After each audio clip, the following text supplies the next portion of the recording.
وقصة أخرى تحكيها لي بنت، تقول البنت: أنا من بيت محافظ جدا جدا جدا، أبوي السواق ما يخلينا نركب معه، تلفزيون ما عندنا تلفزيون، لكن أبوي أخطأ خطأ واحد، جاب لنا انترنت ولقيت واحد في الشاتنج دخل لي صار يمدحني ويعطيني يكلمني: يا دكتور. حسيت معه بالحنان. تعرف ليش؟ لا، لأن أمي كل ما جيها أبى أقعد معها أبي حنان، ما في.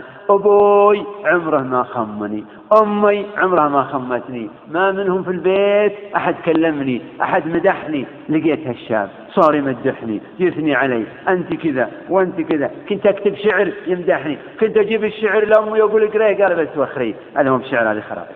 لقيت واحد تلقاني، وبعد 7 أشهر من بعد ما أطلع لي إنه هو النظيف، هو الكلام، هو الحبيب، هو اللبيب، قال لي: بشوفك. قلت: لا عيب. قال: لا، أنا مثل أخوكي، أنا حريص عليكي، اطلعي بس برا كأنك بتجيبين شيء من البقالة، أبى أشوفك.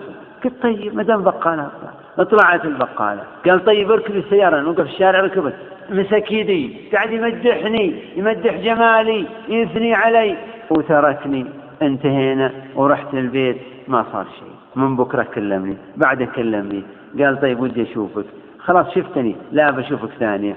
جاء مرة ثانية وقعدت أنا وياه وذا، وقعد يمزح معي ومنه قبلني ذا، فاستسلمت.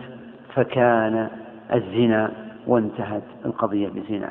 قال لي: بجيت في الليل. قلت: أبوي أمي فيه.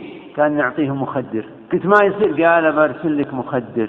أرسل لي المخدر، حطيته في العصير لأبوي والأخواني وكلهم اشربوه، ودخلته الساعة 10:30 قبل أذان الفجر بربع ساعة.